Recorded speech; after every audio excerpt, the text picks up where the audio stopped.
1942. America is at war. We've just been attacked. Suddenly, a strange craft appears over the beaches at Santa Monica Bay. Why would aliens come here?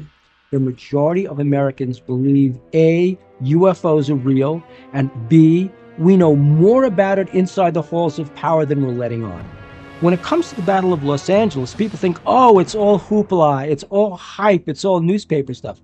Absolutely not. So for anybody who says the Battle of Los Angeles, not real, it was real, and we have the eyewitness accounts. Aliens and the approach of aliens are being looked at as the apocalypse. Excuse me, but what in the blue hell are you going on about? How do you go from unidentified flying object to alien apocalypse? If anything, the aliens should be afraid of us. We are the ones who shot 1,400 rounds at the thing. But in case you have no idea what's going on either, this man, Bill Burns, is talking about the Battle of Los Angeles. And no, not that dogshit 2011 shaky cam sci-fi alien invasion movie. He's talking about the actual 1942 event that movie is very, very loosely based on. Now, as is of course tradition with every UFO story, the Battle of Los Angeles is considered one of the most compelling UFO stories ever, blah blah blah, and you may already be familiar with this heavily doctored image here. Now, this image shows what appears to be a classic flying saucer trapped in several searchlights, but I'm willing to bet that you're probably less familiar with the original negative of this photograph, which is undoubtedly exactly the same, except for one big difference. Our flying saucer is now missing. Oh no, I haven't even finished my intro yet and we've already debunked it. So, what are we going to do?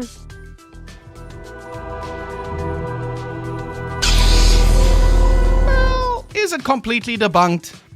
Yes, but not just because of this photograph.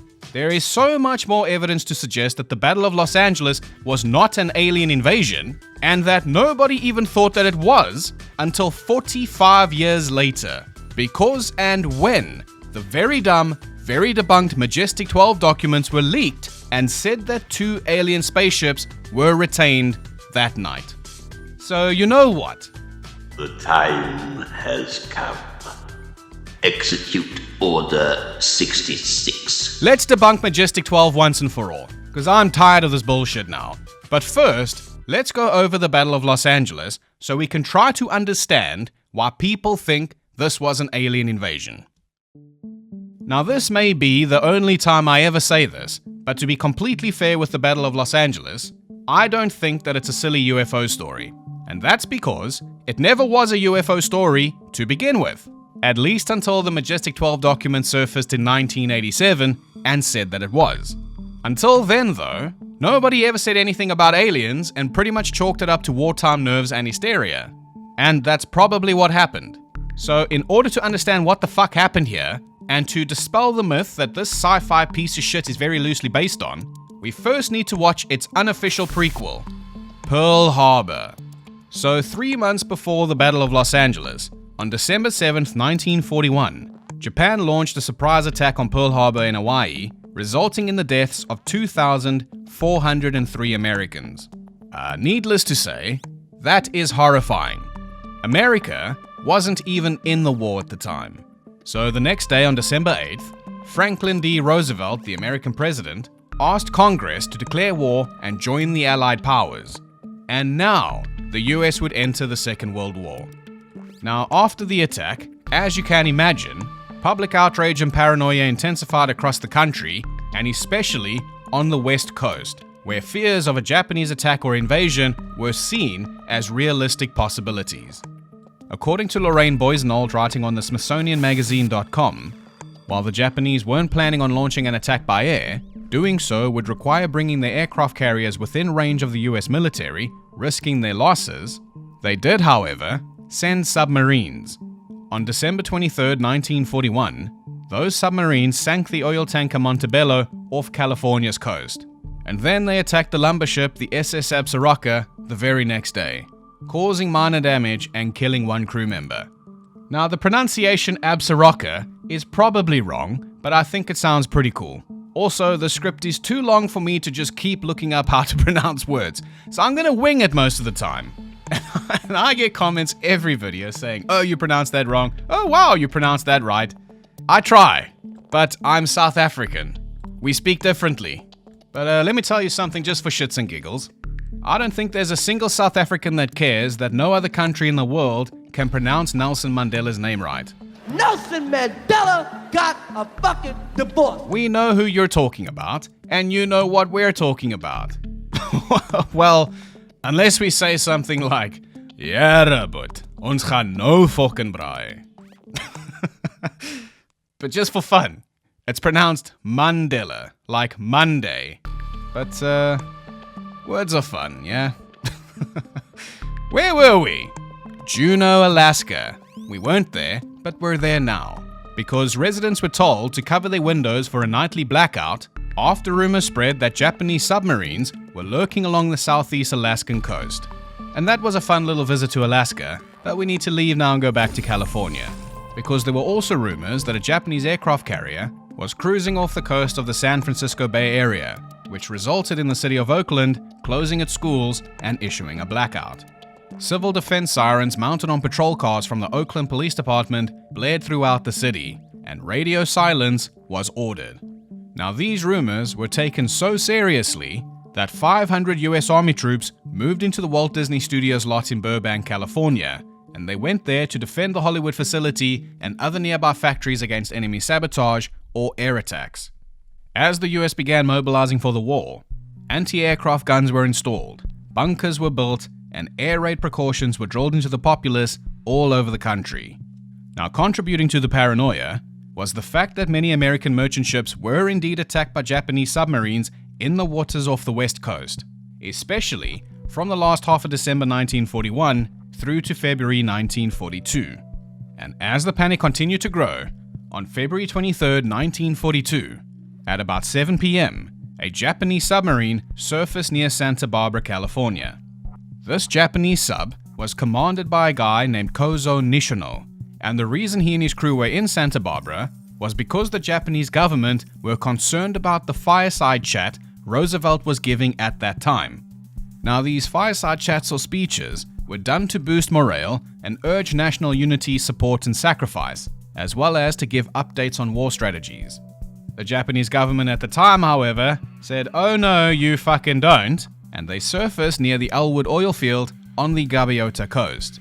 They then readied the deck gun, said, "Ja, but ons gaan nou fucking braai," and fired something between 12 and 25 explosive shells at an aviation fuel tank for about 15 minutes.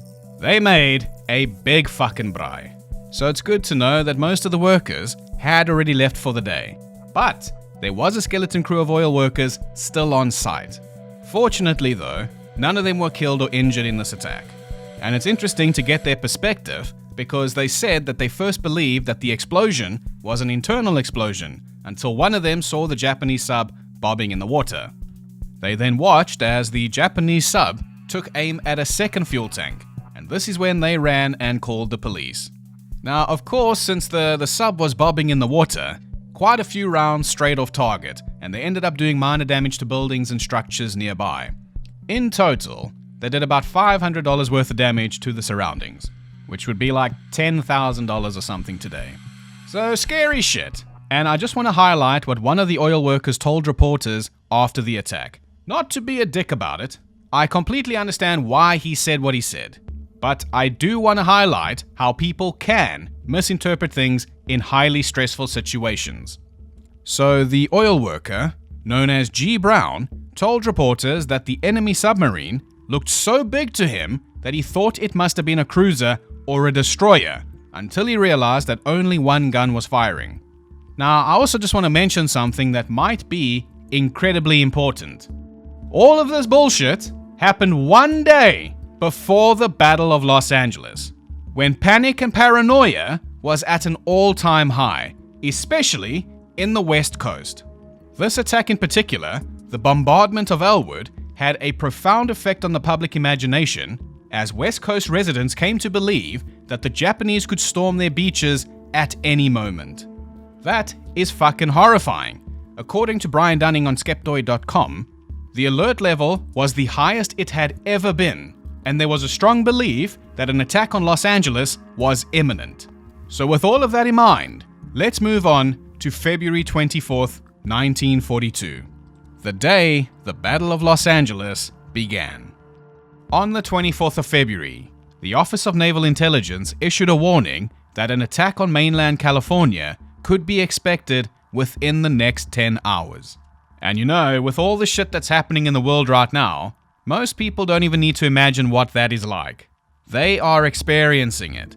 It must be fucking terrible just waiting to be attacked or bombed. So it's reasonable and to be expected that the people of California and America were anxious, they were stressed, and they were paranoid. That goes for both the civilians and the military too. According to Brian Dunning again, the military personnel manning the anti-aircraft artillery batteries had been trained for combat, but they had never actually experienced combat. That is an important thing to consider here. Then later on the evening of February 24th, many flares and blinking lights were reported in the vicinity of defense plants. So I just want to say, what would you be thinking if you were there? What did Bill Burns say? People think, oh, it's all hoopla, it's all hype, it's all newspaper stuff. Absolutely not. No, you'd be thinking, oh shit, it's happening. So again, it is to be expected that this had an impact on the psyche of the civilians and the military.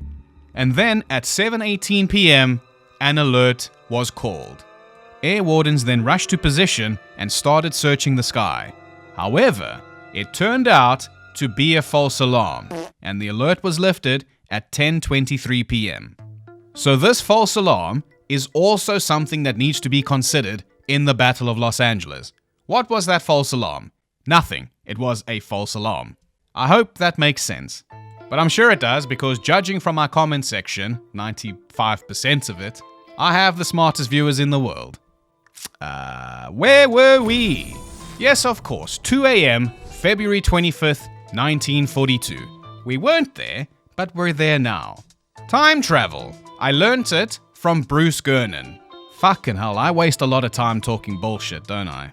Here's another idea that's going to be very controversial. You could shut the fuck up. On February 25th, the Army's radar picked up a target 120 miles to the west of Los Angeles, and this target was approaching the coast. Now, I'm not entirely sure if they ever actually figured out for sure what exactly this radar target really was, and that's a shitload of qualifying statements, but at the time, they obviously didn't want to take any chances, and another alert was called. Air raid sirens then sounded throughout Los Angeles, and thousands of air raid wardens were summoned to their positions. According to Brian Dunning again, by 2:21 a.m., the radar target had approached closer, and a blackout was ordered. The radar lost contact with its target, and searchlight beams swept the sky for nearly half an hour. Now, something else to consider here with the Battle of Los Angeles is just how dark the city was when the blackout was called. As Brian Dunning pointed out, the moon had set at about 2:30 a.m., and sunrise wasn't until 6:30 a.m. So combined with the blackout, it was about as dark could be. Blacker than the black is black times infinity. Fuck, now I want to watch Metalocalypse again. I might take another 24-day break, guys. Nah, I'm kidding, but the only thing that anybody could see during the blackout was whatever these searchlights struck. Then, at about 3:12 a.m., reports of aircraft came in. And you know what the artillery brigade said. Jerabut, hou vas my brandewyn. Ons gaan nou fucking braai. And then they opened fire. For nearly an hour, over 1,430 anti-aircraft shells were fired. Now, the official report to President Roosevelt reports that no bombs were dropped, no casualties were incurred among the troops, no planes were shot down, and no American Army or Navy planes were in action.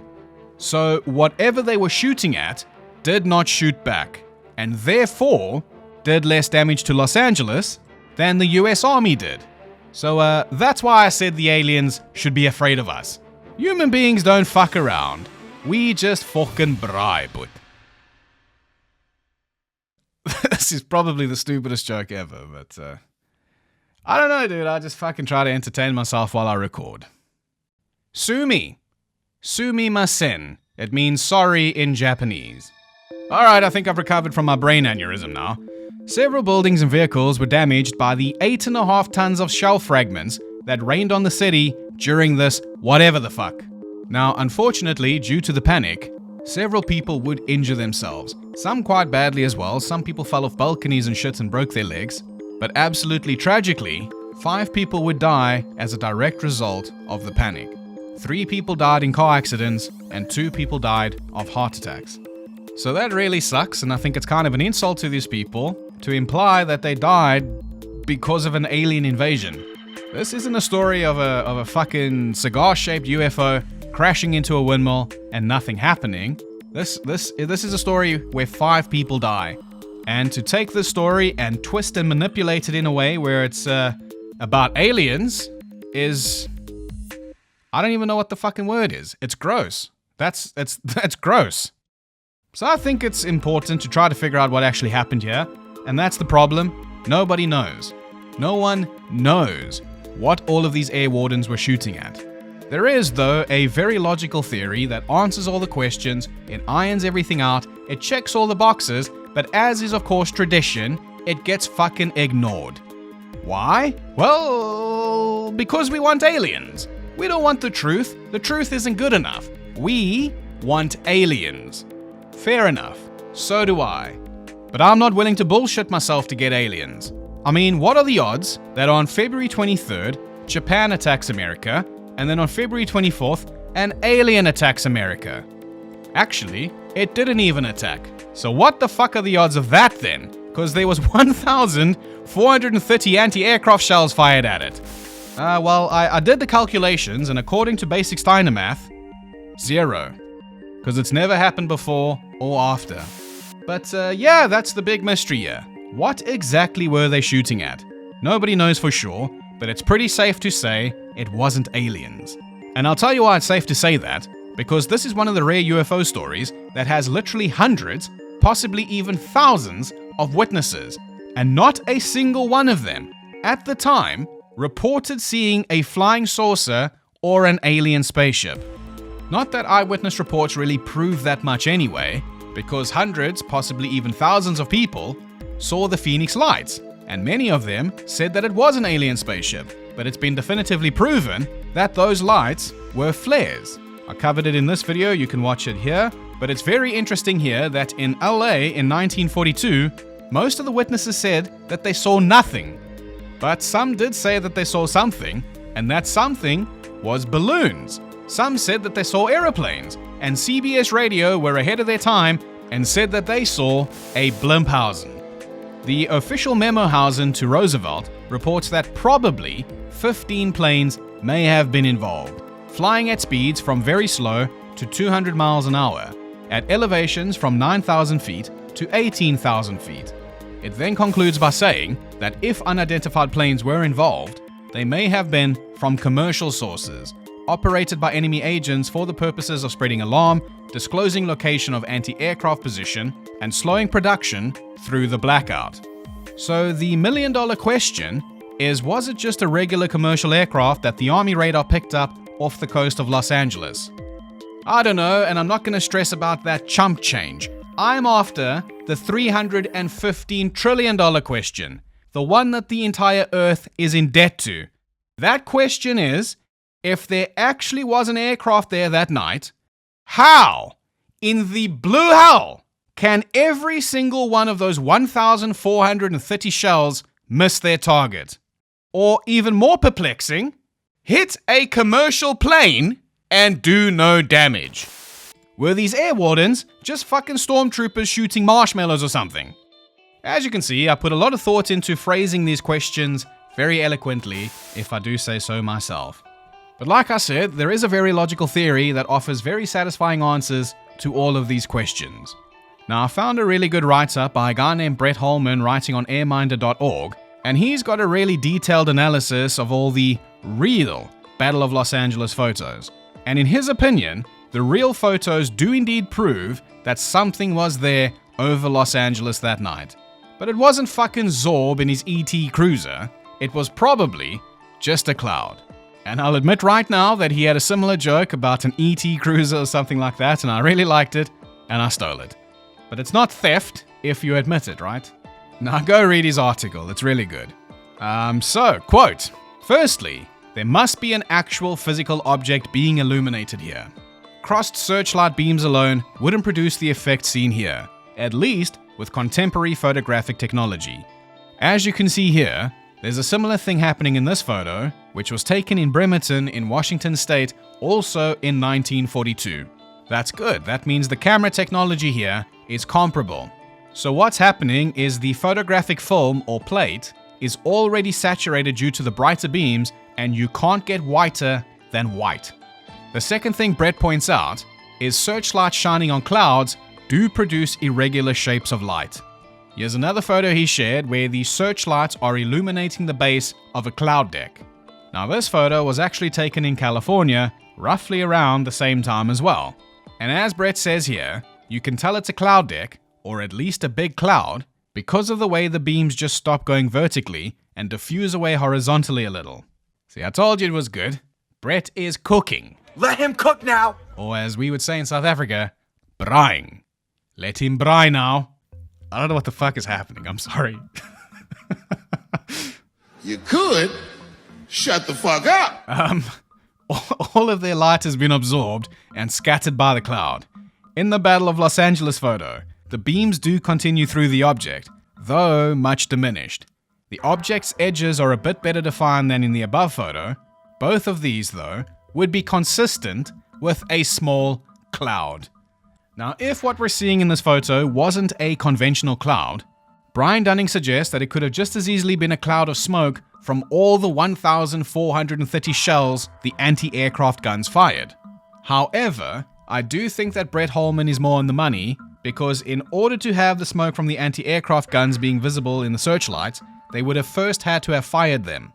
So in my opinion, I think that it makes more sense that what they originally shot at was a cloud. If it wasn't a cloud and it was a thing, how did they all miss the thing? Good brain. Now I think all that we need to do now is ask this question.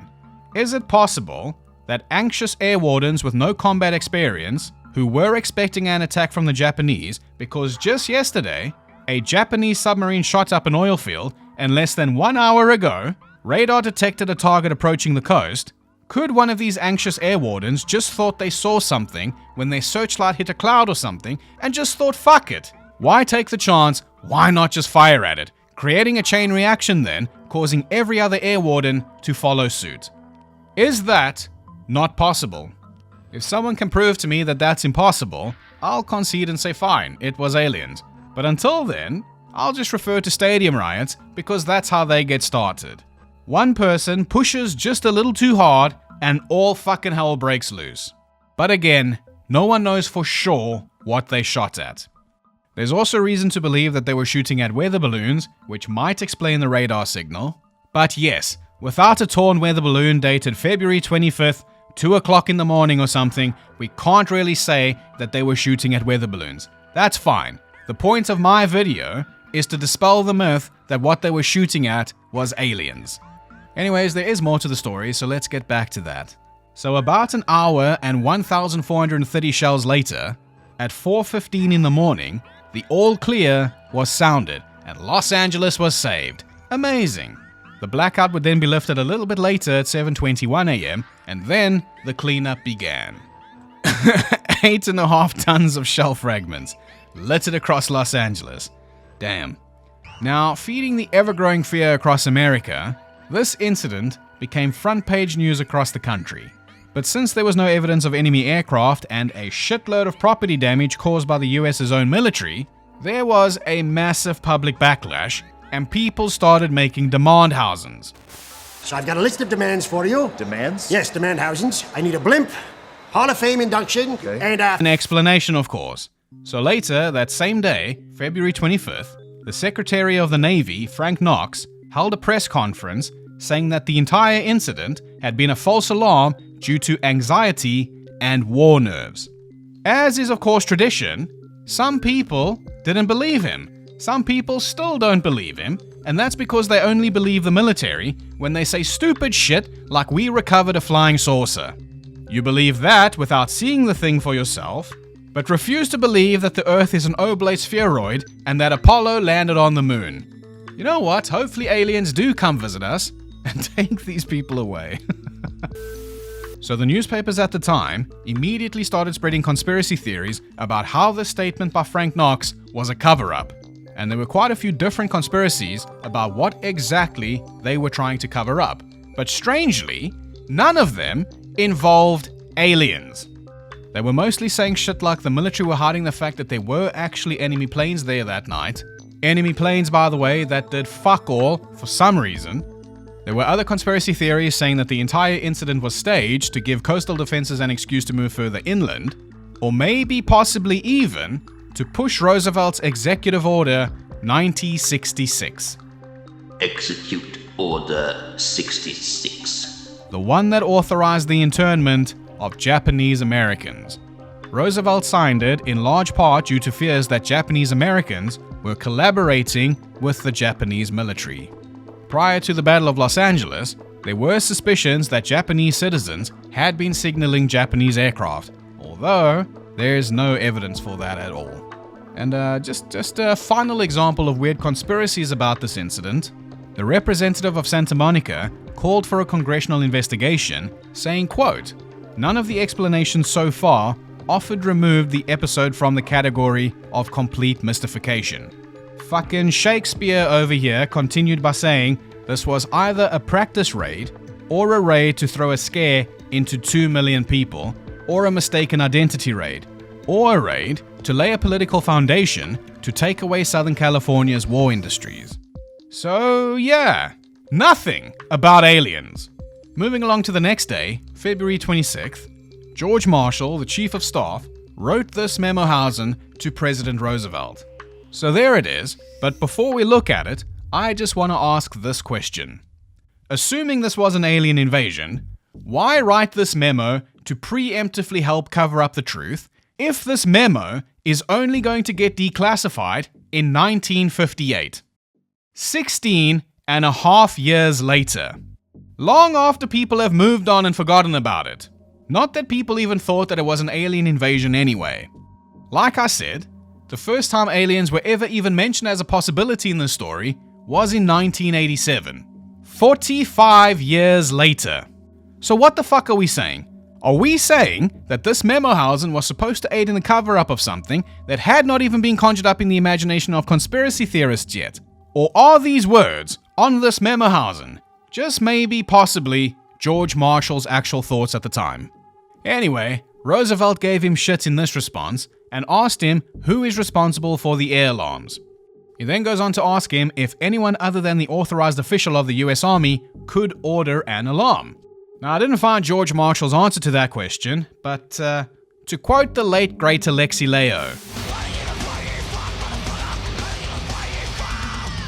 what did he say? I don't give a flying fuck motherfucker. Because, in my opinion, this memohausen seems to support the notion that this was simply just a case of anxiety and war nerves, just like Frank Knox said.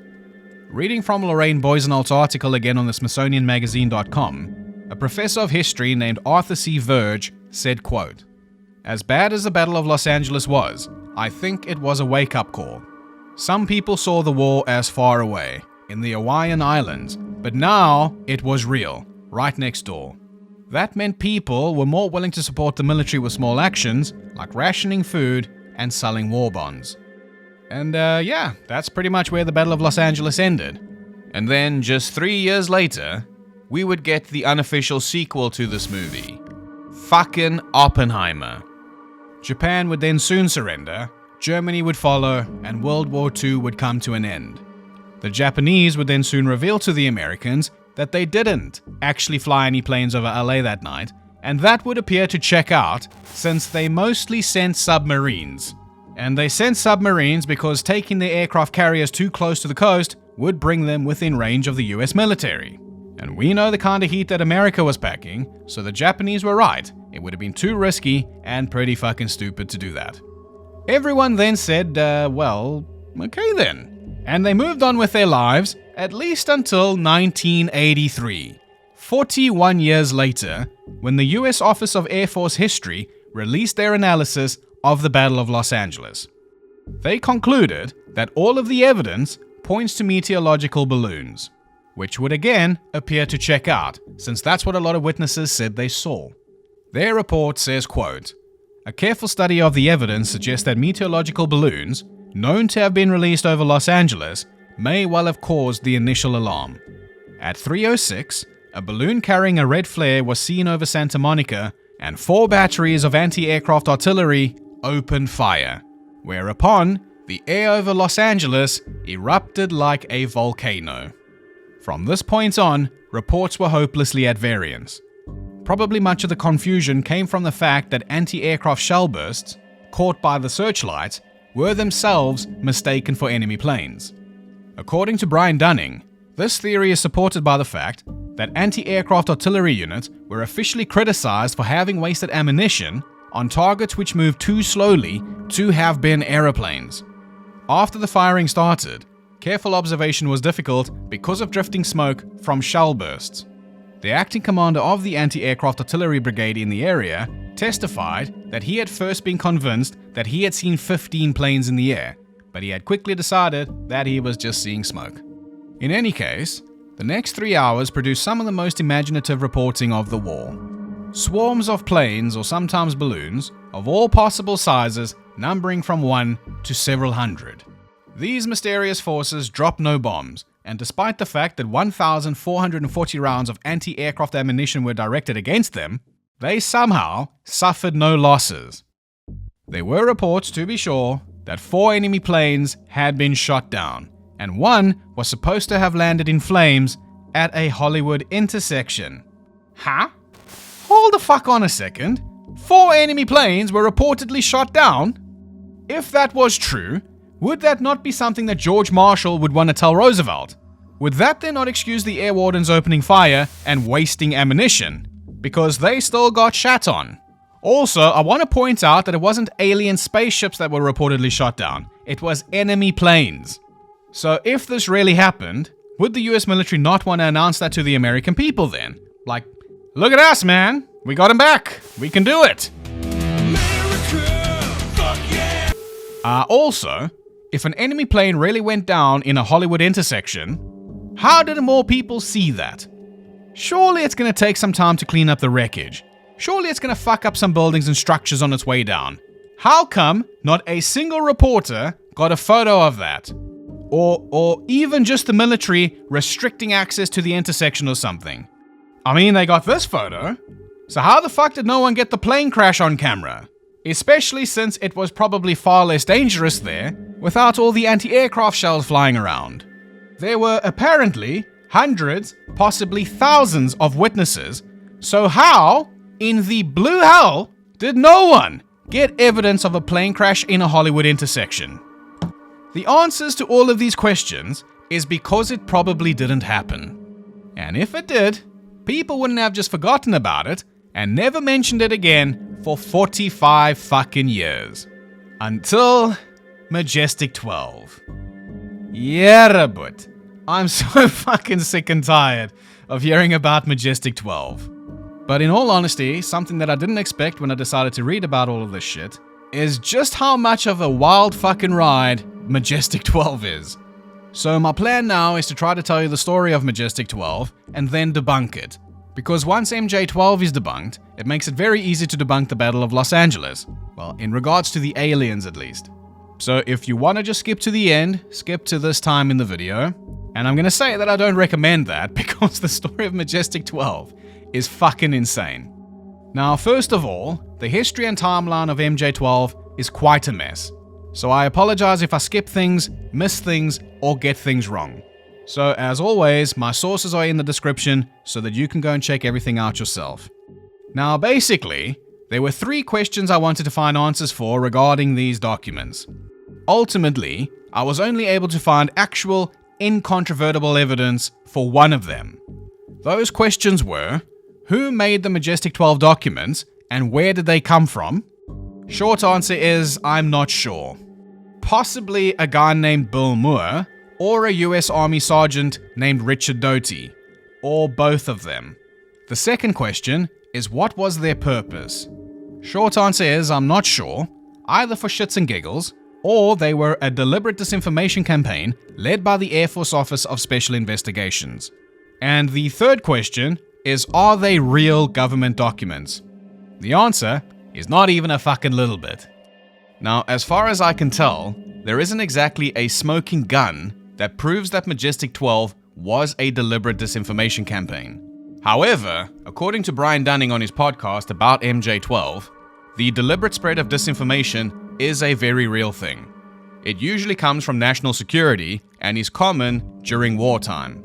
During World War II, British military intelligence wanted to hide the existence of their airborne radar system that allowed British heavy fighters to be so successful against German nighttime bombing raids. So they put out a disinformation campaign explaining their extraordinary success by saying their pilots ate carrots to give them better night vision. During the Cold War, such disinformation campaigns became profoundly important as we were in the nuclear age, and espionage between the United States and the Soviet Union was a matter of life and death. So with that all said, I suppose that it's just a huge coincidence that the emergence of the Cold War in 1947 just so happens to coincide with the first wave of UFO sightings in America, with one of the first reports coming from Kenneth Arnold on June 24th, 1947, who said that he saw 9 flying discs while flying his private plane around Mount Rainier, looking for a downed military aircraft because there was a reward for finding it. So I suppose then that it's just another massive coincidence that an alien spaceship made of fucking tinfoil and sticks crashed in Roswell, New Mexico about 2 weeks later in July 1947. And since the US Air Force didn't want the Soviets to know that it was their top secret high-altitude, microphone-equipped balloon used to detect sound waves from Soviet nuclear weapon tests, they instead just said, hey, we got a flying saucer. We got aliens. America, fuck yeah! Look at us go. They did, though, say the very next day that it was actually just a regular weather balloon, but it didn't really matter anymore at that point. The Air Force said that it was a flying saucer, and that's all anyone will ever remember now until the end of time. Perhaps that was all part of the plan. Perhaps their plan didn't go as planned. Or perhaps the Air Force were children of Bodum fans and just didn't give a flying fuck about what the public thought. Because ultimately, all that really mattered was keeping their new technology secret. So I'm sure that it's just another huge coincidence that the story of Majestic-12 really starts in the summer of 1981, when Ronald Reagan was elected as president and shifted the US's Cold War policy to a more active confrontation. So if that's what they were doing, I think it goes without saying that there would probably be even more reason right now to keep new technology secret. So suffice it to say that it became quite the fucking problem when a guy named Paul Benowitz was caught eavesdropping and spying on the Kirtland Air Force Base in Albuquerque, New Mexico. Now, Paul Benowitz was a successful electronics entrepreneur and the owner of Thunder Scientific, which was headquartered in Albuquerque. And Thunder Scientific built sensitive instrumentation for clients, including the Air Force. Amazing! Paul was also a member of APRO, the Aerial Phenomena Research Organization. Amazing. Now, back in 1979, Paul started noticing weird shit in the sky by his house and picking up weird transmission on his homemade eavesdropping equipment. Would have been pretty weird if he didn't actually live across the street from the Kirtland Air Force Base. But for some reason though, Paul didn't think the shit that he was seeing in the sky or the things he was hearing was the Air Force. He was convinced that they were aliens. Eventually, Paul sent all of his research and findings to Kirtland and told them, hey, I think that you have aliens. The Air Force then said, how in the blue hell did you come to that conclusion? Are you eavesdropping on us? And Paul said no. I ain't been dropping no eaves, sir, honest. I was just cutting the grass under the window there, if you follow me. A little late for trimming the verge, don't you think? I heard raised voices. What did you hear? Speak! Nothing important. So the Air Force said, fair enough, that sounds pretty convincing. Maybe we do have aliens. Let's get you in contact with one of our officers. The officer that they put Paul Benowitz in contact with was Sergeant Richard Doty. the guy many people believe was behind Majestic-12, although it's impossible to tell if he was ordered to do it or if he just did it for shits and giggles. But the point is, Richard Doty seems to be heavily involved. So just remember that, because what happens next with Paul Benowitz is fucking crazy. So Richard tells Paul that the Air Force is interested in all of his findings, and he encourages him to dig deeper. Then about 2 years later, in the summer of 1981, Paul receives a top-secret file from a UFO researcher and author named Bill Moore. We're already familiar with this fucking guy. He wrote such classics like the Philadelphia Experiment, Project Invisibility, and the Roswell Incident, both of which we've debunked in these videos here. Anyway, this top-secret file that Paul got from Bill Moore was titled Project Aquarius. Inside it was the military's analysis of Paul's research, and it claimed that his findings were genuine. The shit he was seeing above the Air Force Base were genuine UFOs. Wow. But now, very interestingly, there was also something else at the bottom of the document, a reference to a classified government organization called MJ-12. So this document in 1981 that was sent to Paul Benowitz has the first ever reference of Majestic-12. So again, based on what is about to happen to Paul, we can assume what MJ-12's purpose was. So with this quote-unquote confirmation from the Air Force, Paul was now fully convinced that Kirtland got aliens, and soon after receiving this file, he was hearing transmissions from Kirtland that he thought sounded like they were spoken in an alien language. Now, I'll be honest, if I were Paul, I'm not sure the first thing I'd think is that the Air Force was just fucking with me. But I'll also be honest and say that the last thing I'd consider is that it was aliens. But understandably, I suppose, Paul became even more susceptible to the complete and utter fucking bullshit the Air Force was feeding him, and started believing that the aliens were living in Archuleta Mesa. This is otherwise known as the Dulce Base Conspiracy. I actually looked up how to pronounce that properly, and I'm still not sure. But honestly, that is insignificant when compared to the fact that people think there's an underground base there where the US Air Force and aliens work together, and they experiment on other aliens. Now, I don't know about you, but that sounds incredibly fucking stupid to me. Why the fuck would you hide a base inside a mesa when no one can even get inside the regular bases? How many people have successfully infiltrated Area 51? I'm not talking about climbing over the fence. I'm talking about going inside the actual facility. Officially, the number is 0. Either because it's impossible or because they're dead. So why hollow out a fucking mesa? It sounds like a lot of trouble for nothing. But anyway, Paul, who was also an amateur pilot, would fly his plane around Kirtland and Archuleta Mesa and take photos of things that he believed were alien, all the while being monitored by the Air Force. According to Brian Dunning again, one day in 1985, he took a photo of a crashed Delta wing and he gave this photo to Bill Moore. Now, it's important to note here that at this time, the Delta wing was still a top secret project. And now, this was a big fucking problem for the Air Force that someone not only saw this thing, but photographed it. And even though it was just a wreckage, they had to discredit it. Very soon after this, Paul receives another top secret document from Bill Moore that was apparently heavily redacted and filled with changes. He then also got a call from Sergeant Richard Doty, and instead of telling Paul, "Hey Paul, buddy old pal, what you saw was one of our new things, and you weren't supposed to see that. So here's $1 million and a death threat." They didn't say that, they just said, "Oh my god, you were right, we have aliens." Doesn't that sound familiar? Just as a quick tangent, I'm not sure what the plan is with the new bunch of UAP and UFO files that are being released now, but this story here is proof that we've seen this kind of shit before. We also saw it in 1947. I mean, I watched a Neil deGrasse Tyson video where he was talking about all of this stuff, and he mentioned that they declassified a NASA document that was never even classified. So fuck knows what they're doing. But if they have a spaceship or an alien like they say, why don't they just show us, instead of posting AI-generated bullshit? I don't understand why this needs to be dragged out like weekly television. Maybe some of you guys are familiar with L jokes, but this short that he posted spoke to my soul. Hey, guess what? What? Oh, nothing much. Just, oh, did we just maybe prove the existence of aliens once and for all? Probably not. What? Look, dude, if you're gonna invade some country, just invade the country. I don't care anymore. Stop playing with my feelings. The world is ready. We've been seeing this bullshit for years. Just show it. Anyways, back to the tragic story of Paul Benowitz.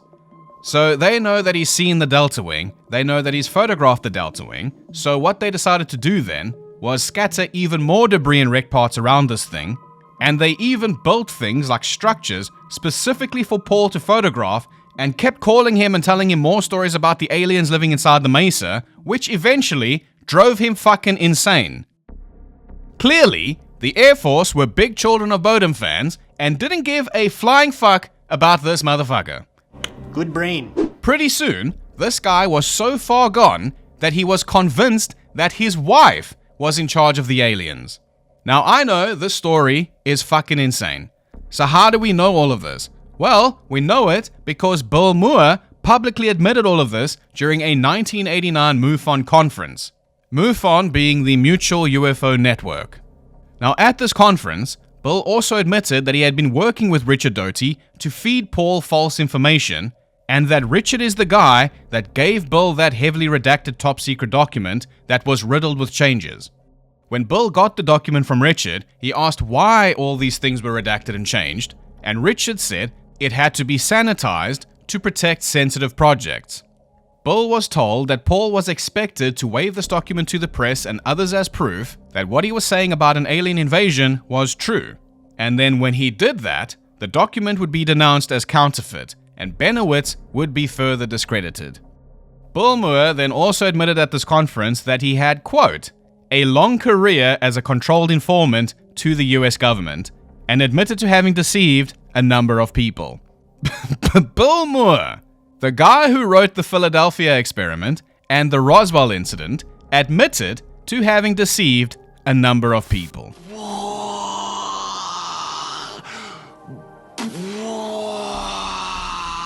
Good on him for admitting it. And Bill Moore also admitted this.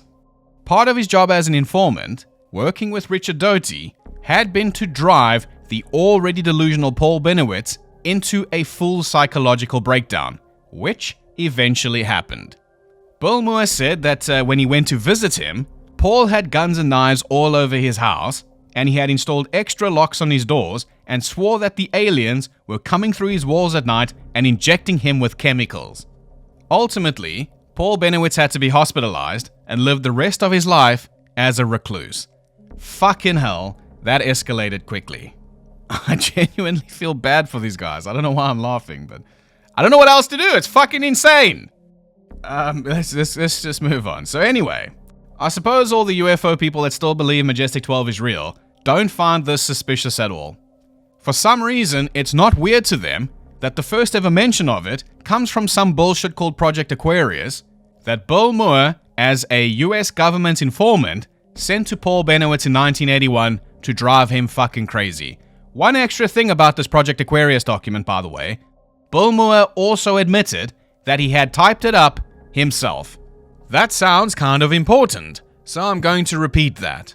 The first ever mention of Majestic-12 comes from a document that Bill Moore admitted he typed up himself for the explicit purpose of driving Paul Benowitz crazy. And by the way, this is the guy that said Roswell was aliens. This is the guy that said the US Navy figured out how to teleport a destroyer. My bro, people love science fiction. Just look at George Lucas. People love Star Wars. So why do people like Bill Moore, who quite obviously has quite a wonderful imagination, just insist on writing this complete and utter fucking bullshit? The problem is that people believe it. Paul Benowitz believed it, and look what happened to him. I just think that it's fucking strange that people write these books. What is so boring about the world? You want something weird? Watch a Rammstein concert. They're fucking weird. Marathon Metalocalypse. That's fucking weird. Check this out. It's scream-activated lighting. Whoa! See, you come home, it's dark. Where are my keys? Whoa! Over there. Put it in every single room of the house. It's going to cost an awful lot of money, I'm just telling you. Fuck money! Fuck money! But anyway, I'm getting carried away again, so I'll just shut the fuck up. Now, in that admission, Richard Doty is not involved in creating that document at all. It's just Bill Moore typing it up. However, he may have gotten some of the ideas from Richard Doty. Because in 1982, a guy named Bob Pratt said that he worked with Bill Moore and Richard Doty on the Aquarius project, which was, at the time, a science fiction manuscript about the purported organization Majestic-12. According to Bob Pratt, Bill wanted to make it a non-fiction book, but he just lacked evidence. And according to a guy named Brad Sparks, Bill told him in private conversation that he was contemplating creating and releasing some hoax top-secret documents in the hopes that such bogus documents would encourage former military and intelligence officials who knew about the government's alleged UFO cover-up to break their oaths of secrecy.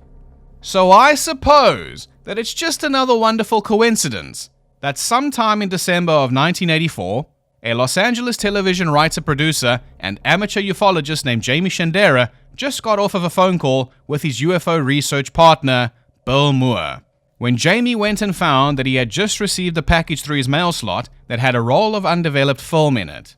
The package this shit came in had no information on it except a New Mexico postmark. New Mexico, get it? Like Roswell, New Mexico. Good brain. Jamie then called Bill back and said, hey, you gotta come check this shit out. So Bill came over and off they went to develop the film. When developed, the film revealed 8 top-secret government memo housings briefing the president about crashed flying saucers, and one in particular from President Harry Truman, authorizing the Defense Secretary James Forrestal to proceed with Operation Majestic-12. Now, we already have good reason to assume that Bill Moore made up Majestic-12 in that Project Aquarius document in 1981, but whether or not he was fed that from someone in the Air Force to create that shit is unclear. But on the off chance that that is not the case, my question then is, if these were genuinely real top-secret documents about crashed alien spaceships, why was Jamie Shandera selected as the lucky recipient of these memo housings? Why weren't they sent to a trusted theoretical physicist like Richard Feynman? Why weren't they sent to trusted astronomers and planetary scientists like Henrietta Swan Leavitt or Carl Sagan? I'll tell you why. Because these people are too busy figuring out how the universe actually works and explaining why it is very, very unlikely that aliens could even ever get to us, and if they could, they probably wouldn't just flatten your corn or crash in New Mexico. When these documents did eventually go public, Carl Sagan did take a moment out of his very busy schedule to criticize their complete lack of provenance.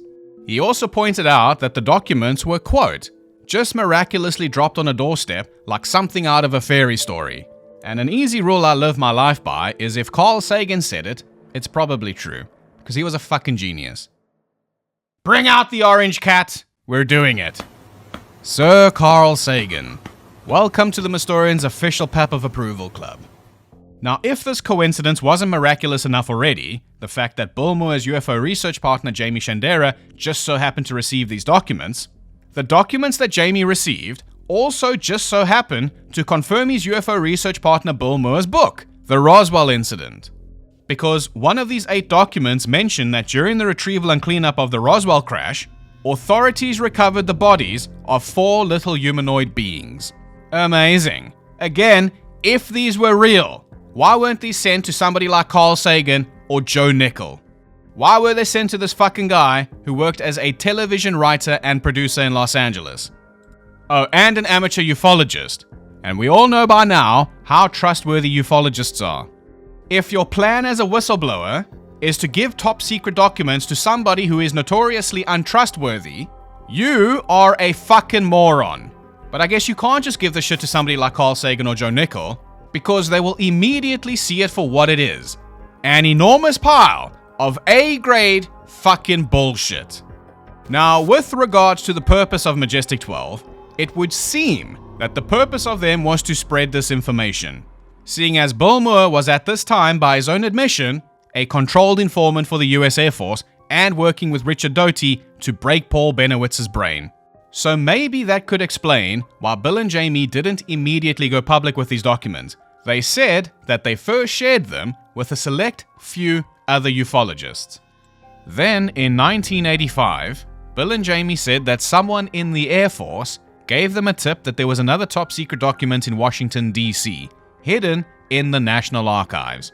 Bill and Jamie clearly had nothing better to do, and they flew to Washington, D.C. to search the National Archives. And to the shock of probably no one, they found a 9th Memohausen. I don't know, man. At this point, the story of Majestic-12 is almost as ridiculous as National Treasure.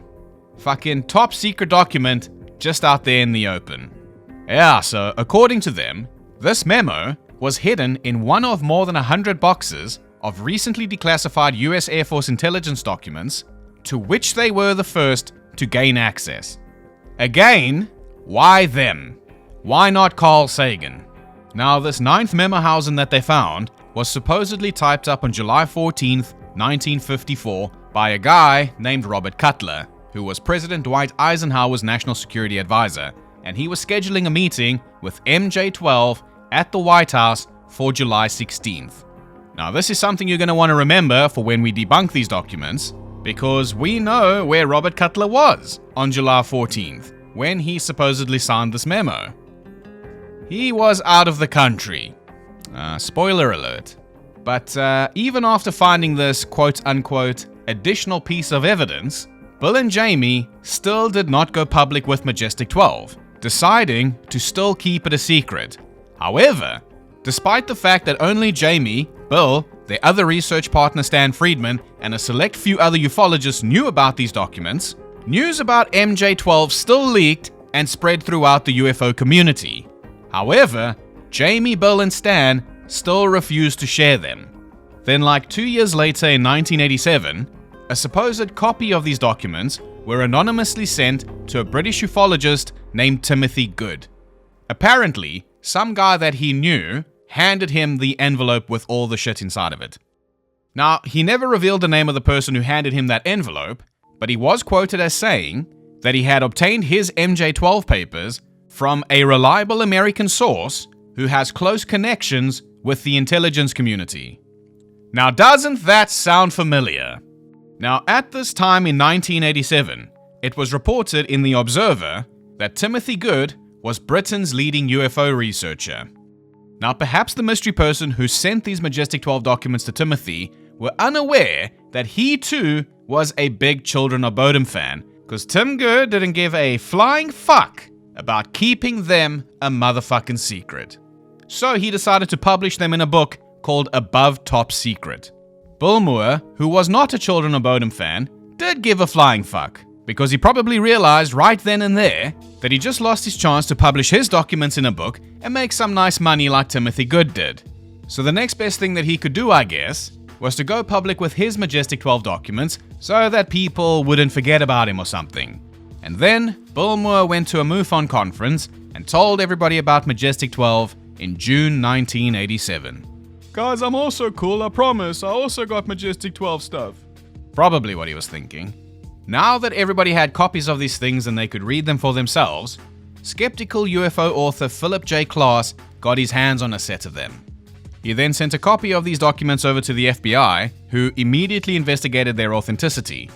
In their report, dated December 1988, the FBI stated, quote, "The Office of Special Investigations, US Air Force, advised on November 30th, 1988, that the document was fabricated. Copies of that document have been distributed to various parts of the United States. The document is completely bogus." Now, as Brian Dunning points out, even if they were real, the government was probably going to say that they're bullshit anyway. But based on the way that the Air Force Office of Special Investigations responded to the FBI, some people have interpreted that response as an admission, meaning that the Air Force Office of Special Investigations admitted that they fabricated them and then spread them across the country by just giving them to a couple of ufologists. Because they know that these fucking guys are gonna spread this bullshit everywhere. They don't give a fuck about people's sanity. They don't give a fuck about the truth. All they care about is writing books and making money. Fuck money! Fuck money! And you know, a simple rule I live my life by is if Nathan Explosion said it, it's probably true. But getting back to the fucking point, I'm not sure if this response by the Air Force Office of Special Investigations is an admission. It could be, but I don't know. And that's okay, because what I do know is that they're a bunch of fucking bullshit. And we'll get to all of that evidence soon. Now, whoever it was that sent the package to Jamie or why is pretty much still a mystery, but the prime suspects are, of course, Bill Moore and Richard Doty. And this would appear to check out because, according to HowStuffWorks.com, the forger apparently had access to obscure official information, much of it not even in the public record, leading to the suspicions that an intelligence agency created the document for disinformation purposes. Now, Phil Klass does not agree with the deliberate disinformation theory. He said that the documents contain numerous flaws that could never fool Soviet or Chinese intelligence. So if that's the case, if these things were just for shits and giggles, fair enough. But maybe, just maybe, Majestic-12 wasn't designed to fool intelligence agents. Maybe it was designed to fool people like Paul Benowitz, people who spy on US Air Force bases and try to take photos of new experimental aircraft and top secret projects. Now, in 2013, there was a documentary released called Mirage Men, and they managed to get Richard Doty in for an interview. And according to Richard Doty himself, he admitted that he infiltrated UFO circles and deliberately fed credulous ufologists lies and half-truths. As TheGuardian.com put it, Richard did this knowing that their fertile imaginations would do the rest. In return, the US Air Force would be apprised of chatter from the community, thus alerting the military when anyone was getting too close to their top secret technology. And if the Soviets thought the US was really communing with aliens, all the better. We've spoken about this kind of shit before, and this is specifically designed to satisfy UFO enthusiasts. As Brian Dunning said, UFO believers have a long history of staking out US Air Force bases and other locations where they believe the government is collaborating with aliens. In many cases, they have their cameras and their binoculars ready in hopes to collect proof of this collaboration, to blow the cover and make this information public. But if it was that easy, the Soviets and the Chinese would be doing it all the time. But hey, they know better, right? But a favorite location for a lot of these guys is the National Classified Test Facility in Nevada, which we all know a little bit better as Area 51. Now, Area 51 is where many new experimental aircraft are designed and flown. Obviously, the Air Force doesn't want people seeing, photographing, or reporting the new aircraft or what they're capable of, because that poses a real threat to national security. So instead of just arresting or killing these fucking guys that are sitting out there with binoculars and shit, they have a history of encouraging and persuading them into thinking that what they're seeing is actually aliens or UFOs. And if this sounds crazy, remember that the Air Force has even done this with their own personnel. In this video, we covered what the Air Force reportedly did in order to protect the US's first jet fighter, the Bell P-59 Aerocomet. While this thing was on the ground, they would put a fake propeller on it to hide the jet engines. Just before they would take this thing out for a test flight or a training flight or whatever, they would take the fake propeller off. Now sometimes, while the chief test pilot was out flying this thing, other pilots who were training nearby would see a plane flying without a propeller. So to make the pilots who reported this sound fucking insane, the chief test pilot of the Aerocomet started wearing a gorilla mask, a derby hat, and holding a cigar. So these other pilots would come back, and they would report their sighting and say that they saw an unidentified plane with no propeller, apparently piloted by an absurdly dressed gorilla. Obviously, not very many people would take them seriously. Bill Burns might, but not many others. Sue me, Bill Burns. Sue me masen. Now, when you consider the gorilla story, as well as the fact that Bill Moore and Richard Doty worked together to drive Paul Benowitz to a mental breakdown, would it be all that shocking to find out one day that Majestic-12 was just a deliberate disinformation campaign to protect sensitive projects? Probably not, unless you're a Bill Moore fan or a ufologist. Now, at the time of Bill Moore's MUFON confession, it had been about 5 years since he and Jamie received the Majestic-12 documents. So it was quite a shock to the audience there that day, all of the UFO people, that Bill Moore admitted that even since before he'd seen Majestic-12, he had been an informant for the US Air Force. He had been doing these deals with the Air Force even before Majestic-12. He admitted, in front of a live crowd, that he had been providing all sorts of information about his UFO peers to the Air Force Office of Special Investigations, in exchange for the material that went into his books about UFOs. He believed that he had been given Majestic-12 as a reward for his years of hard work spying on his UFO colleagues. Bill Moore was then regarded as a traitor and despised for his complicity, and subsequently left the UFO community. Now, in all seriousness, this is the part that gets me. I cannot fathom why the fuck Bill Moore would have admitted this. I'm glad that he did, but surely he knew that he was going to get some serious backlash for this. But he still decided to be honest and tell all of his UFO friends this anyway. It's also not really that surprising that they despised him for telling the truth, because, as we know, UFO people don't want the truth, they want aliens. But I cannot understand why he said that he thought MJ-12 was his reward for spying on his UFO friends. Does this mean that he actually thought MJ-12 was real, and he wasn't actually involved with fabricating them? I have no idea, but based on shit that he said, it would appear that that is what he wants us to believe. Bill Moore said that the real reason that he and Jamie didn't go public with them when they got them was because they spent such a long time trying to verify that they were actually authentic.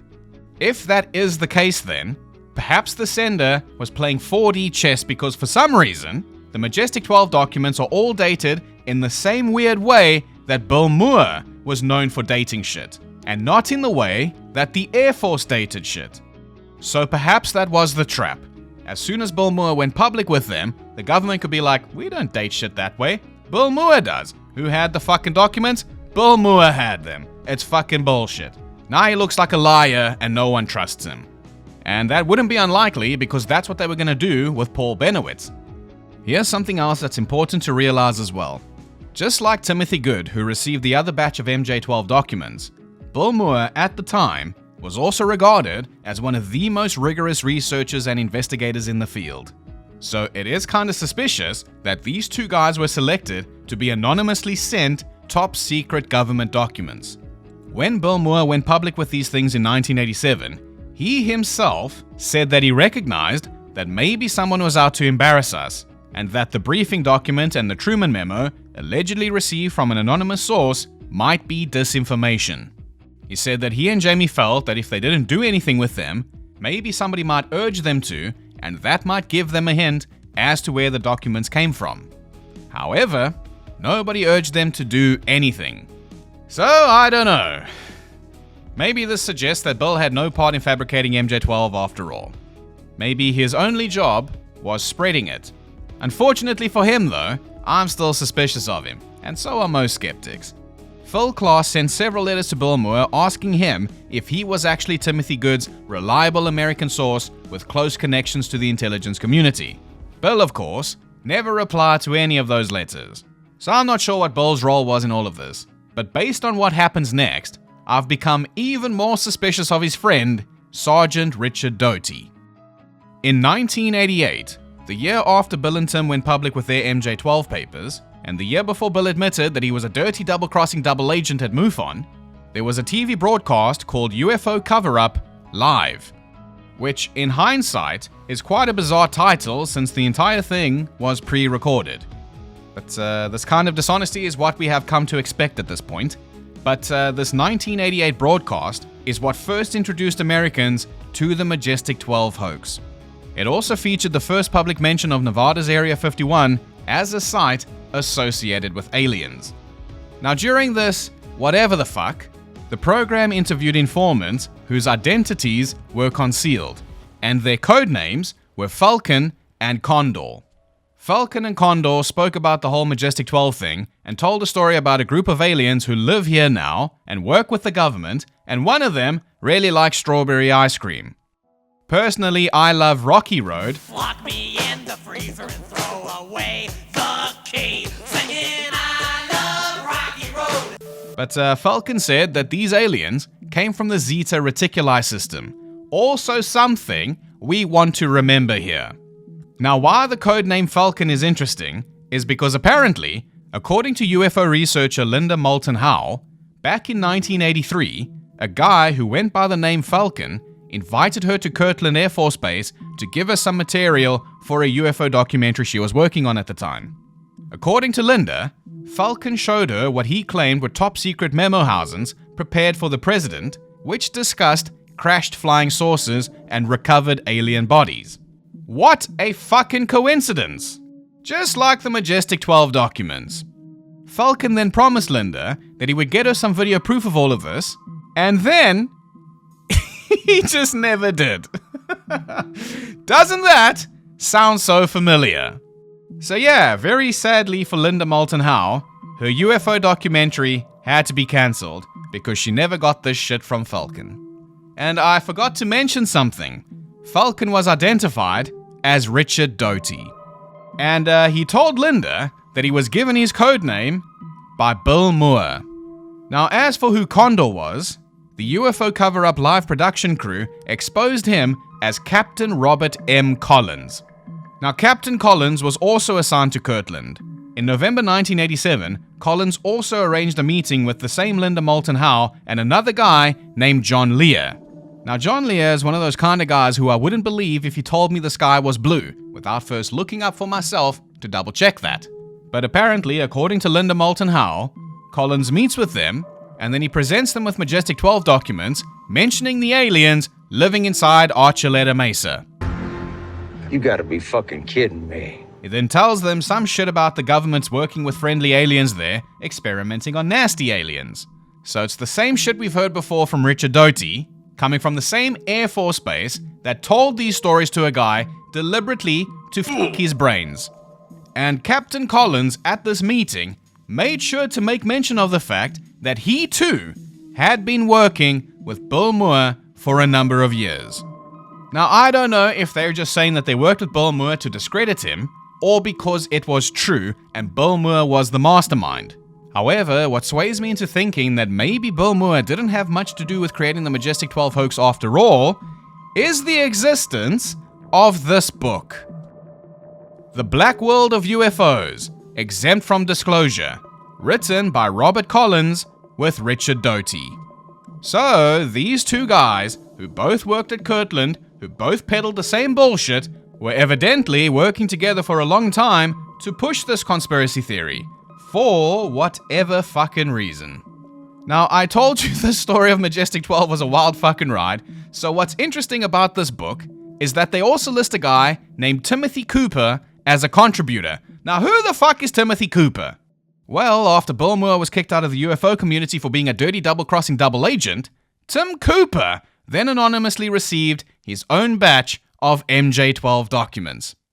Bill Moore, probably still salty about being hated for telling the truth, launched into Cooper's documents, pointing out clues that prove them counterfeit. Cooper then said, "Oh no, you fucking don't," and he and his people launched into Bill's documents, revealing the flaws that disproved their authenticity. Just fucking brilliant. The conspiracy theorists are now doing the work for us. But anyways, in my opinion, and I may be wrong about this, but I don't fully agree with Phil Klass's theory that this was just for shits and giggles. I agree a little bit more with Brian Dunning that MJ-12 was probably a deliberate disinformation campaign designed to fuck with the UFO community. And I wouldn't be surprised if Bill Moore was just used as a puppet. Now, I mentioned earlier that they were friends and they worked together, so how the fuck did they meet? Well, they didn't meet at a bar and they weren't friends from school.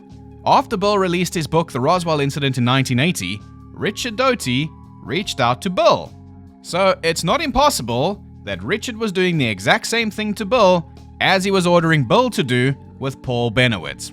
You know, giving him top secret government documents that would be found to be counterfeit as soon as they went public, completely discrediting him.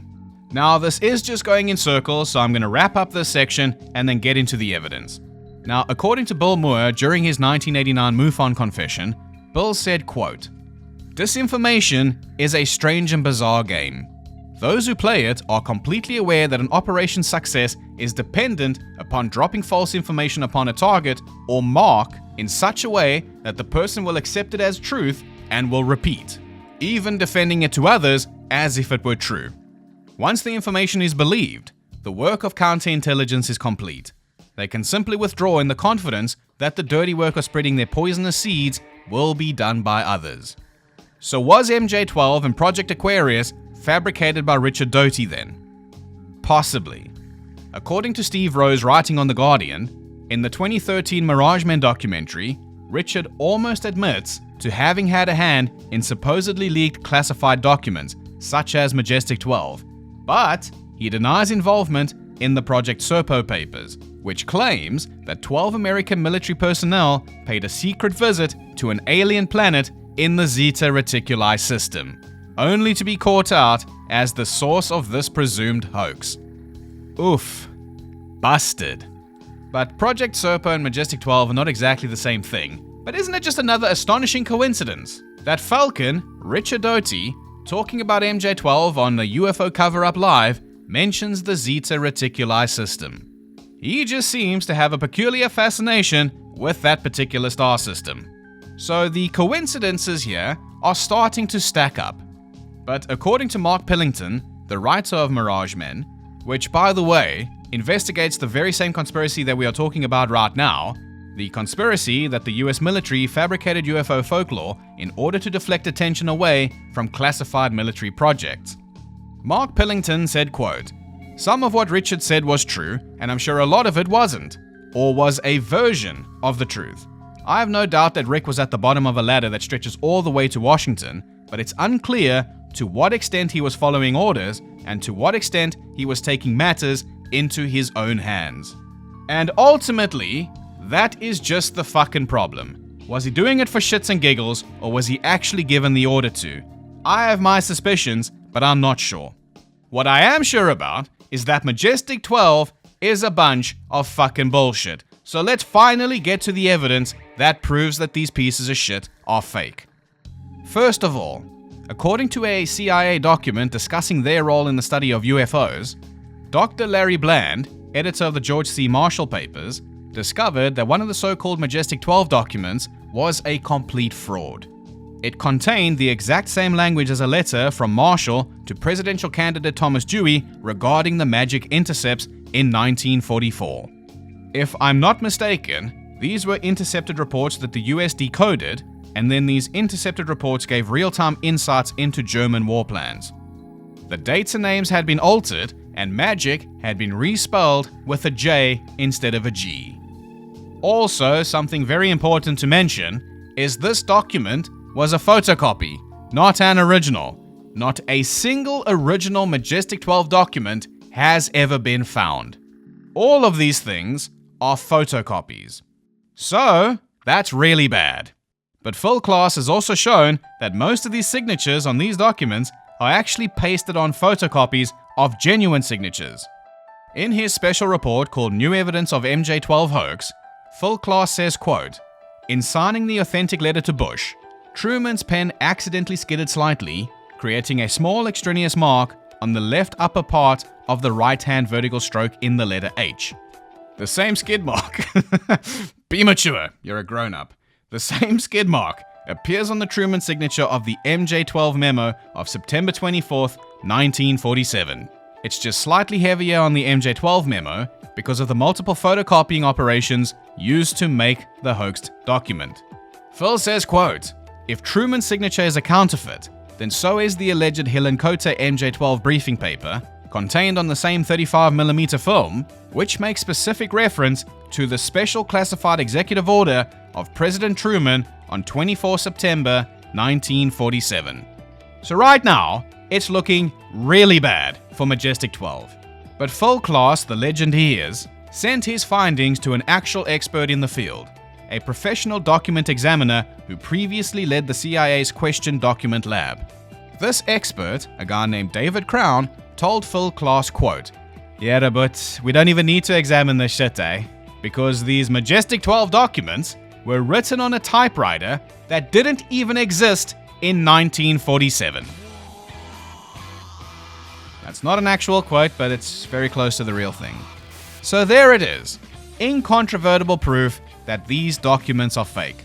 But, just as a couple extra blows to the already dead MJ-12 hoax, if you remember the Robert Cutler Memohausen, the one that was signed on July 14th, 1954, the one that Bill and Jamie flew all the way to Washington, D.C. for, and then miraculously found amongst thousands of other documents stored across hundreds of boxes, well, one of the biggest problems with it is that it doesn't bear a registration number like every other top secret paper that gets declassified and made public. What an amazing coincidence! What are the odds of that happening? Well, according to Bill and Jamie's friend Stan Friedman, he just said that the United States Air Force officer involved in reviewing and declassifying that document simply forgot to stamp it with a registration number. Fair enough, but Phil Klass is the guy that figured out that Robert Cutler wasn't even in the country the day that that memo was supposedly signed. Robert Cutler had left the country 11 days earlier and did not return until July 15th. So I'd be surprised if Stan Friedman could explain that. Or if he even genuinely gives a fuck about the fact that these things are not real. According to the website UFO Explorations, the writer Anthony Bragalia spoke with a linguistics expert named Dr. Carol Chasky, and Dr. Chasky said that Stan Friedman brought her these MJ-12 papers a long-ass time ago, and he asked her to conduct a thorough linguistic forensic analysis of these documents. Dr. Chasky's conclusion was that it was abundantly clear that these were forgeries. She then told Stan that, but fucking Stan, the biggest Children of Bodom fan in the world, did not give a flying fuck about that and still continued to promote them as real anyway. If you remember Timothy Cooper from earlier, the guy that also received his own batch of Majestic-12 documents and who was a contributor to the Black World of UFOs book written by Captain Robert Collins and Richard Doty, two things I'm sure that he'd love to forget, because in 2009, Tim Cooper admitted that he no longer has faith in any of the documents on UFOs in Roswell that he had previously promoted. Cooper confirmed that all of the documents that he was previously associated with are either questionable or outright fabrications. He also said that the book that he contributed to, The Black World of UFOs Exempt from Disclosure, was a bunch of fucking bullshit, and he no longer associates with Richard Doty or Robert Collins. And he outright stated that the MJ-12 documents are a hoax, and those who promote them as a reality know this, or should know this. In conclusion, Anthony Bragalia mentions that Stan Friedman and all these people that write these stupid fucking UFO books have known for years that MJ-12 is a bunch of fucking bullshit. But these fucking people decide to push them anyway, ironically promoting them without full disclosure of what they really know about them. What a bunch of fucking hypocrites. So in my opinion, this is all pretty conclusive. These documents are blatant forgeries, and the only way they could be real is if the people who are supposed to have signed them, like Harry Truman for example, photocopied their own signatures onto these memos, altered the memos by changing letters here and there, and also time traveled to the future to get a typewriter that didn't yet exist. To quote the late great Alexi Leho again, "The truth seems like a bitch slap in your face." And what a fun little conclusion to all the running jokes in this video. Now can we please get back to the Battle of Los Angeles? Did you forget that that's what we were talking about today? It's only been like 45 minutes since we spoke about that. Imagine how all the witnesses felt hearing what MJ-12 said about it 45 fucking years later. So, one of these Majestic-12 documents surfaced in the late 1980s, and it's known as the Marshall Roosevelt Memohausen. And this piece of shit is supposed to have been written on March 5th, 1942 on a typewriter from the future. It states, quote, "Two unidentified aircraft were in fact recovered after the Battle of Los Angeles, one at sea and one in the San Bernardino Mountains east of Los Angeles." It then says, this headquarters has come to a determination that the mystery aeroplanes are in fact not earthly, and according to secret intelligence sources, they are in all probability of interplanetary origin. And that is it. This is the only time and place that an alien UFO was ever mentioned in the Battle of Los Angeles, in an unquestionably fake document. So what this really means is that it's Majestic-12's fault that we had to watch this sci-fi shaky cam piece of shit. Some people actually paid money to see this in the cinema. Press F to pay respects to those poor bastards. But yeah, nobody ever said aliens were responsible for the Battle of Los Angeles until this piece of shit appeared. After that though, people have used that quote and this photograph to try to prove that there really was an alien spaceship there that night, which we also know for an absolute fact is fake. The alien spacecraft angle is purely a post hoc invention by modern promoters of UFO mythology. So what were the air wardens shooting at then? Either a cloud, a balloon, or nothing. To the surprise of fucking no one, most air wardens themselves said they didn't even know what they were shooting at because they didn't fucking see anything. They just shot where everybody else was shooting. It's because of this that they got shat on for just opening fire and wasting 1,430 shells. Lately, due to the topics I've been covering, I've been ending my videos with the line, "What a bunch of fucking bullshit." For this story, I originally wrote, "What a fuck up." But in all honesty, I actually think that their reaction is understandable. Panic, paranoia, and anxiety was at an all-time high, and literally just the day before, a Japanese submarine shot up an oil field. Just a few hours before, flares and shit were spotted around their defense plants. So you know what? I don't blame these guys. We've all seen the prequel to the Battle of Los Angeles, Pearl Harbor. It could have been part 2. Or it could have been worse. It could have been Oppenheimer.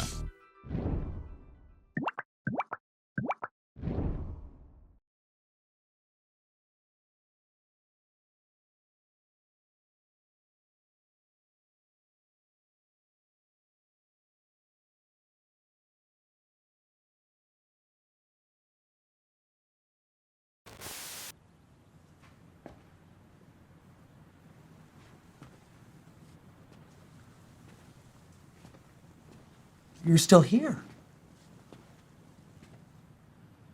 It's over. Go home. Ah, you're expecting a Mystorian Easter egg. Well, I don't have any Easter eggs this time, but I do have something better. I'm going to drop the bullshit act for a second, and I'm just going to say the only way that I know how to express my appreciation for you sitting through such a long video, and even the 20-second outro, is by showing you the new critter that I just adopted. So here she is. She's a 13-year-old calico, so she's about the same age as Misty. And she was in quite a difficult situation. So she's got very limited use of her back legs. And she has trouble urinating on her own, so she needs to be helped with that. Now, we literally just brought her home. It's Tuesday night as I'm adding this into the video. And we do not have a name for her yet. So I was hoping that you guys could help us out with that. If you feel like suggesting a name, just reply to the pinned comment on this video. It's going to say Easter egg, and tell us what you think her name should be. A couple of things you should know about her. She's pretty small for a 13-year-old cat. She's pretty feisty for a small cat, and she has the arm strength of Hulk Hogan in his prime. 24-inch pythons, brother. So we're not sure what her name is yet, but we're hoping that you guys are. So we were thinking of picking a couple of our favorite suggestions and then making a poll so the community can vote on what her name should be. So thanks again for sticking around till the end, and I'm really looking forward to hearing your suggestions. And that's really about it. Cheers, bud.